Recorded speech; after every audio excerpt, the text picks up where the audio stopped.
Hello guys! Good morning! Ako nga pala ulit si Mommy Love Domestic Helper Hong Kong. Ano ba yan? Mga notifications sa cellphone ko. So, ang topic natin guys is gaano nga ba kalaki ang tiwala ng inyong amo kung binigyan kayo ng Visa card pamalengke unlimited Visa card. Okay, so ibig sabihin guys, ang Visa card na to is magamit ko kung saan, online. Online na bumili sa supermarket, online magbayad ng online na orders like Shopee, and online na pang-book ng hotel, online na pang-book ng ticket. Ayan, so kahit saan, basta may Visa card na ano siya. So ito guys, so ito nga pala yung ginagamit kong pamalengke ko kapag namamalengke ako. So bakit Visa card yung binigay ng amo ko? At gaano kalaki ang tiwala ng amo mo kapag ganito ang binigay sa'yo, unlimited kang mamalengke, yung mga gusto mong iluto, yung mga gusto mong pagkain is nabibili mo. So yun! So yun guys, gaano kalaki ang tiwala ng amo kapag binigyan ka ng Visa card na pamalengke, unlimited kang mamalengke, but chinecheck ito ng amo kung anong binibili. Ganun guys. So malaki ang tiwala ng amo mo kung ganito ang binigay sa'yo guys. Kasi ibig sabihin, pinagkakatiwalaan ka niya na ikaw ay mapagkakatiwalaan sa pera, sa may value of things. So ibig sabihin, hindi sila nag-aanlinlangan sa'yo dahil may tiwala sila sa'yo. Yan. So yun guys. Siyempre, isa na ako doon. So napakaswerte ko guys kasi yung mga binibili ko, mga gusto kong lutuhin, kung magluto ako ng gusto kong kahit ano, basta pang kusina, pang bahay na gamit is naluluto ko. So hindi rin ako limitado sa budget. Hindi naman porke na malaya ka is mamahalin na ang bilhin mo, bili doon kung ano gusto. So, syempre, kailangan din nating magkaroon ng hiya.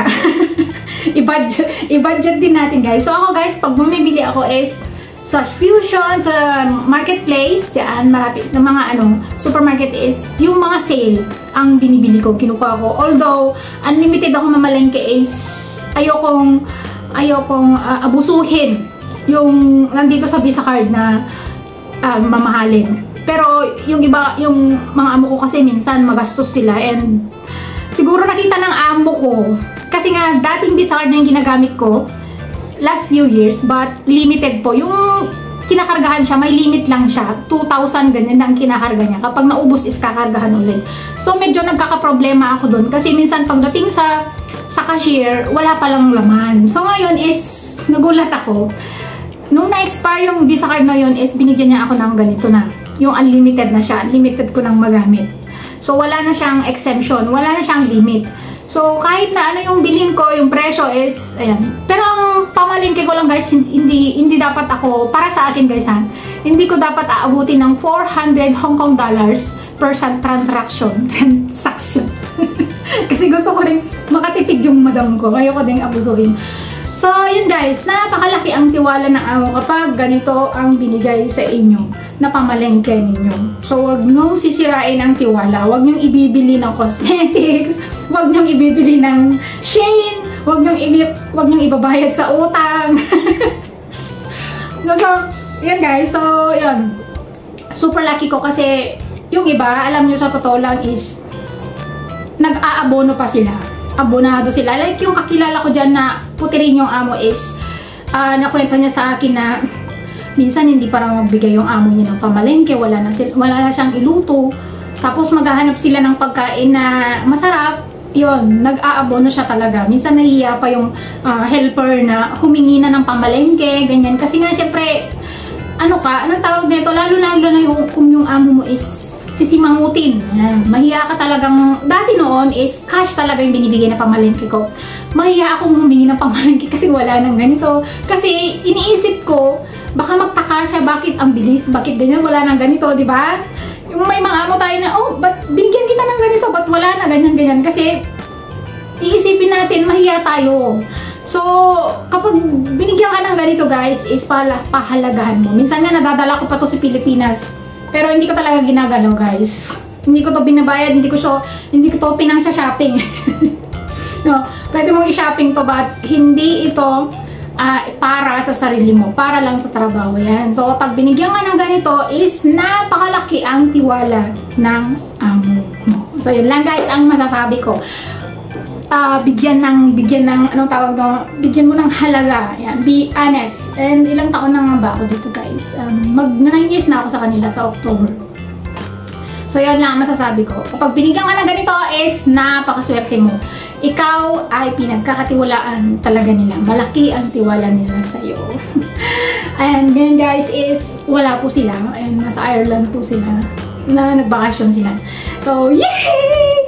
Malaya ang kunyang nila ngayon. Yun lang. Yun lang ma-share ko. And may share pa pala ako. Yung hipag ko, yung bilas ko no. New territory siya. Ang pamalingki lang niya is, per week is 100. Sabi ko, 100? Paano kayo mabubuhay niyan? So, ang sabi niya sa akin is, delata lang daw ang inuulam. And gulay. Yun, spam. Ano ba yan? Kakasya ba sa'yo yun? And yung, paano na yung, tinanong ko nga siya, paano yung food allowance mo? Minsan daw, binibigay naman. Kaya lang talaga is, sa kanila, ang ginagawa niya is, separate yung food niya at saka yung food ng amo niya. Kasi, ang amo niya is separated na, wala na yung wife. Bale, isang lalaki lang na binatilyo and yung sir niya. So, ganun guys. So, may mga tao na may mga amo na kuripot and kuripot sa pagkain pero gusto nila is masarap yung iluluto mo. So, paano naman tayo? Wala ka namang iabono natin yung sahod natin no guys. So, yun. Ano pa? Mga instances pa na naririnig ko sa mga namamalengke. Nagkaabono daw siya, ganyan. Kasi nga, wala yung amo niya, ganyan. And, ang kasama lang niya is yung anak. Siyempre, problema din natin. Hindi na natin ang mag-abono. Kasi, mahal ang bilihin natin ito. Kaso, ganun. Yung iba, may mga amo na kuripot talaga. Kuripot. So, swerte mo na kung hindi kuripot yung amo mo. So, yun. That's all. Yun lang gusto kong ma-share. Ako nga pala ako si Mamila. Domestic Helper Hong Kong. May mga katanungan kayo, mag-comment lang po kayo and share my video and comment like. Bye!